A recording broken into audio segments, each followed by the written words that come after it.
राधे राधे मित्रों, आप सभी को कार्तिक मास की हार्दिक शुभकामनाएं।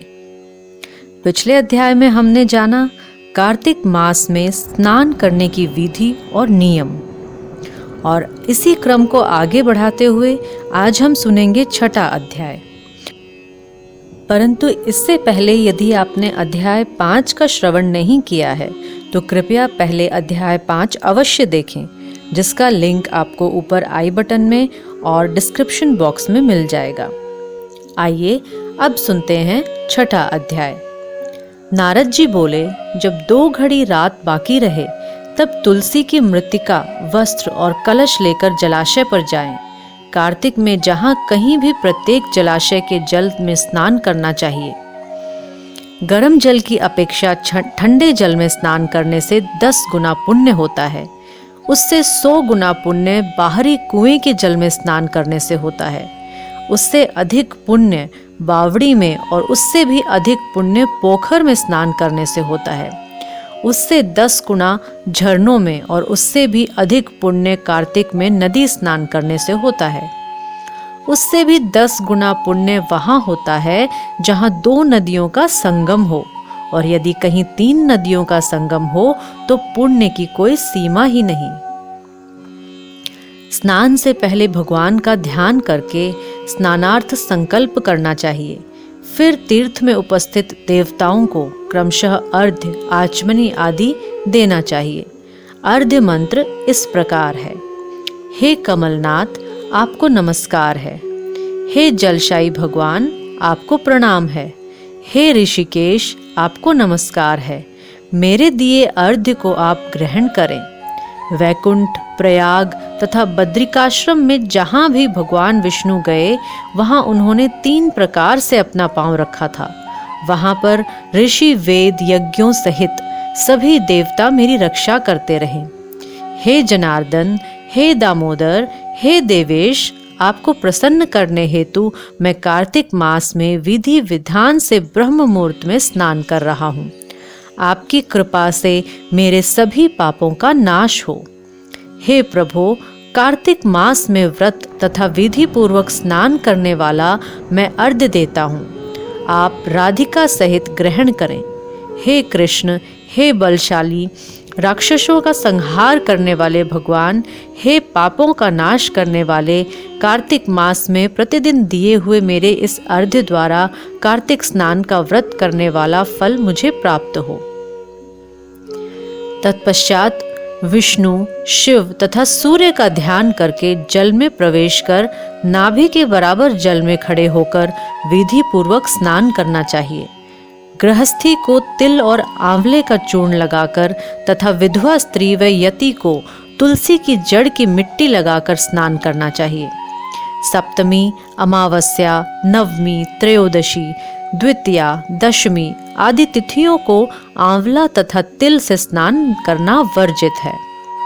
स्नान करते हुए निम्न शब्दों का उच्चारण करना चाहिए: जिस भक्तिभाव से भगवान ने देवताओं के कार्य के लिए 3 प्रकार का रूप धारण किया था, वही पापों का नाश करने वाले भगवान विष्णु अपनी कृपा से मुझे पवित्र बनाए। जो मनुष्य भगवान विष्णु की आज्ञा से कार्तिक व्रत करता है, उसकी इंद्रादि सभी देवता रक्षा करते हैं, इसलिए वह मुझको पवित्र करें।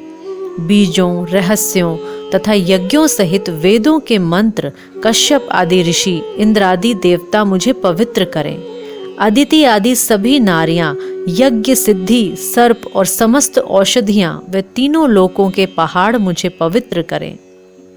इस प्रकार कहकर स्नान करने के बाद मनुष्य को हाथ में पवित्री धारण करके देवता, ऋषि, मुनिषियों तथा पवित्रों का विधि पूर्वक तर्पण करना चाहिए। तर्पण करते समय तर्पण में जितने तिल रहते हैं उतने वर्ष पर्यंत व्रती के पितृगण स्वर्ग में वास करते हैं।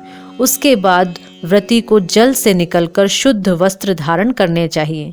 तभी तीर्थ के सारे कार्यों से निवृत्त होकर पुनः भगवान विष्णु का पूजन करना चाहिए। सभी तीर्थों के सारे देवताओं का स्मरण करके भक्ति पूर्वक सावधान होकर चंदन, फूल और फलों के साथ भगवान विष्णु के फिर से अर्घ्य देना चाहिए। अर्ध के मंत्र का अर्थ इस प्रकार है। मैंने पवित्र कार्तिक मास में स्नान किया है। हे विष्णु, राधा के साथ आप मेरे दिए अर्घ्य को ग्रहण करें। तत्पश्चात चंदन, फूल और तांबुल आदि से वेद पाठी ब्राह्मणों का श्रद्धा पूर्वक पूजन करें और बारंबार नमस्कार करें। ब्राह्मणों के दाएं पांव में तीर्थों का वास होता है, मुंह में वेद और समस्त अंगों में देवताओं का वास होता है। अपने कल्याण की इच्छा रखने वाले मनुष्य को इनका न तो अपमान करना चाहिए और न ही इनका विरोध करना चाहिए। फिर एकाग्रचित होकर भगवान विष्णु की प्रिय तुलसी जी की पूजा करनी चाहिए। उनकी परिक्रमा करके उनको प्रणाम करना चाहिए। हे देवी, हे तुलसी, देवताओं ने ही प्राचीन काल से तुम्हारा निर्माण किया है और ऋषियों ने तुम्हारी पूजा की है। हे विष्णु प्रिया तुलसी, आपको नमस्कार है। आप मेरे समस्त पापों को नष्ट करो। इस प्रकार जो मनुष्य भक्ति पूर्वक कार्तिक व्रत का अनुष्ठान करते हैं, वे संसार के सुखों का भोग करते हुए अंत में मोक्ष को प्राप्त करते हैं। ये था कार्तिक मास महात्म्य का अध्याय 6। अगले अंक में हम अध्याय 7 का श्रवण करेंगे। हरे कृष्ण। आइए अब सुनते हैं कार्तिक स्नान की कहानी। बहुत समय पहले की बात है। किसी गांव में एक बुढ़िया माई रहती थी। बुढ़िया माई का कार्तिक स्नान नियम था। हर साल कार्तिक का महीना आने पर कार्तिक का स्नान करती, गंगा जी के तट पर जाकर रहती और कार्तिक नहाती। जब एक साल कार्तिक का महीना आया तो वह कार्तिक नहाने को जाने लगी तो उसके बेटे ने अपनी पत्नी से कहा कि मेरी माँ कार्तिक नहाने जा रही है, तो मेरी माँ के लिए 30 लड्डू बना दो और कुछ खाने का सामान भी बांध दो, ताकि पूजा पाठ करके माँ कुछ खा पी लिया करे। अब बहू तो जल भुन गई। उसने सोचा, हाँ, अब बुढ़ापे में कार्तिक नहाएंगी, तो उसने जल भूनकर 30 लड्डू बांध दिए। बुढ़िया माई कार्तिक नहाने गंगा जी के तट पर चली गई। नदी किनारे कुटिया बनाकर रहने लगी। बुढ़िया माई रोज सुबह नहा धोकर पूजा पाठ करके जब भी लड्डू खाने बैठती, तब हनुमान जी बंदर के रूप में उनके सामने आ जाते और बुढ़िया माई खुश होकर बंदर को लड्डू खिला देती। इस तरह हनुमान जी रोज आकर बुढ़िया माई के लड्डू खा जाते। बुढ़िया माई सोचती कि 30 लड्डू हैं, रोज का एक ही है, अब कोई बात नहीं, मुझे लड्डू नहीं मिला, कोई बात नहीं, उपवास कर लूँगी। इस तरह कहते कहते उसके पूरे महीने के उपवास हो गए। कार्तिक का महीना समाप्त हुआ तो हनुमान जी प्रकट हुए और बुढ़िया माई को खूब आशीर्वाद दिया। बुढ़िया माई की कुटिया तो महल बन गई। उसके महल में अन्न धन के भंडार भर गए। बुढ़िया माई की काया भी कंचन हो गई। अब बुढ़िया माई का बेटा जब उसे लेने आया तो देखा कि मेरी माँ तो बहुत धनवान हो गई है। बहुत धूमधाम से अपनी माँ को लेकर आया। वह गाजे बाजे के साथ खूब धन दौलत के साथ उसकी बैलगाड़ी में धन दौलत के भंडारे लगे पड़े थे। तो आगे जब बहू ने देखा कि वहाँ कार्तिक नहाने का तो इतना फल है, वह सोचने लगी कि अगला कार्तिक आएगा तो मैं भी अपनी माँ को कार्तिक भेजूंगी। अगला साल आया, कार्तिक का महीना भी आया, तो उसने अपनी माँ से कहा कि माँ, इस बार तुम्हें कार्तिक का स्नान करना है। उसने खूब सारा घी मेवा डालकर लड्डू बनाए, अपनी माँ को 30 लड्डू बांध कर दिए, बहुत सारा खाने पीने का सामान भी दे दिया। अब उसकी माँ भी उसके कहने के अनुसार कार्तिक नहाने गंगा जी के तट पर जाकर रहने लगी। रोज सुबह सुबह उठती और खाने पीने बैठ जाती। जब हनुमान जी उसकी परीक्षा लेने के लिए बंदर बनकर उसके पास जाते तो वह तो बंदर को पत्थर मार देती और कहती, इतने से खाने में मेरा पेट नहीं भरे, तुम्हें कहाँ से दे दूं। रोज सुबह सुबह खाने बैठ जाती। कार्तिक का स्नान उसने कुछ नहीं किया, ना सुबह उठकर नहाती, ना पूजा करती, उसने कोई भी काम नहीं किया। कार्तिक का महीना समाप्त हो गया। हनुमान जी प्रकट हुए और उसे खूब सारा श्राप दिया। उसकी जो कुटिया थी वह भी कचरे के ढेर में बदल गई। बुढ़िया भी ढोकरी बन गई और उसकी बेटी अपने पति से बोली कि कार्तिक का महीना तो समाप्त हो गया, अब मेरी माँ को लेकर आओ, खूब धूमधाम से लेकर आना जैसे तुम अपनी माँ को लेकर आए थे। अब वह अपनी सास को लेने के लिए नदी किनारे गया। देखा तो वहाँ न सास है न कुटिया है। कुटिया की जगह पर कचरे का ढेर लगा पड़ा है और उस ढेर पर एक डोकरी घूम रही है। तो उसने आसपास वालों से पूछा कि मेरी सास यहाँ पर रहकर कार्तिक का स्नान करती थी, तो वो कहाँ है। तो सब कहने लगे, कहीं भी उसने कार्तिक का स्नान नहीं किया। रोज सुबह सुबह उठकर खाने पीने बैठ जाती थी, इसलिए कार्तिक भगवान नाराज हो गए। तुम्हारी माँ जब आई थी तो वह पूरी सच्ची श्रद्धा से कार्तिक का स्नान करती थी, पूजा पाठ करती थी, इसलिए तुम्हारी माता पर कार्तिक देवता प्रसन्न हो गए थे, उन्हें खूब आशीर्वाद दिया था। लेकिन तुम्हारी सास तो कुछ भी नहीं करती थी, उसने तो कभी कोई दान पुण्य नहीं किया, कोई पूजा पाठ नहीं की, इसलिए कार्तिक के भगवान उससे नाराज हो गए हैं। कार्तिक के महीने में उसने अपनी बेटी के घर का अन्न खाया था, इसलिए उसे तो श्राप मिला है और डोकरी बनकर यह कचरे के ढेर पर घूम रही है। अब वह अपनी सास को जो डोकरी बन गई थी उसे ही बैलगाड़ी के पीछे बांधकर ले गया। उसकी बेटी ने आकर देखा तो उसे तो बड़ा दुख हुआ कि मैंने ये क्या कर दिया, यह तो मुझसे बहुत बड़ा पाप हो गया। उसने कार्तिक भगवान से क्षमा मांगी और कहा कि मैं आगे से ऐसा बिल्कुल नहीं करूंगी। उसे अपने किए पर बहुत पछतावा हो रहा था, तो कार्तिक के भगवान ने उसकी माँ को पहले जैसा कर दिया।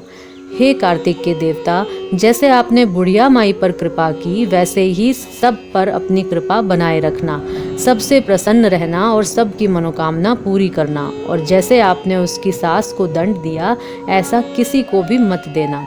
बोलिए कार्तिक भगवान की जय। तुलसी महारानी नमो नमो, हरि की पटरानी नमो नमो, धन तुलसी पूर्ण तप कीनो, शालिग्राम बनी पटरानी नमो नमो। जाके पत्र मंजरी कोमल, श्रीपति कमल चरण लपटानी नमो नमो। तुलसी महारानी नमो नमो, हरि की पटरानी नमो नमो। कौन से महीने बोई तुलसी रानी, कौन से महीने हुई हरियाली नमो नमो। कौन से महीने हुई तेरी पूजा, कौन से महीने हुई पटरानी नमो नमो। आषाढ़ मास बोई रानी तुलसा, सावन मास हुई हरियाली नमो नमो। कार्तिक मास में हुई तेरी पूजा, मंगसिर मास हुई पटरानी नमो नमो। धूप दीप नैवेद्य आरती, पुष्पन की वर्षा बरसानी नमो नमो। 56 भोग 36 व्यंजन, बिन तुलसा हरि एक ना मानी नमो नमो। जो तुलसी को सवेरे गाए, श्री कृष्ण के दर्शन पाए नमो नमो। जो तुलसी को दोपहर को गाए, खीर खांड का भोग लगाए नमो नमो।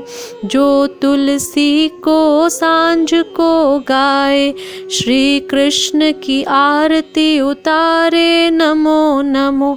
जो तुलसी को रात को गाए, श्री कृष्ण के चरण दबाए नमो नमो।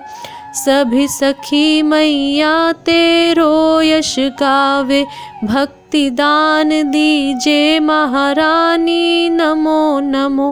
तुलसी महारानी नमो नमो, तुलसी महारानी नमो नमो। हरि की पटरानी नमो नमो। जय तुलसी मैया। हरे कृष्ण।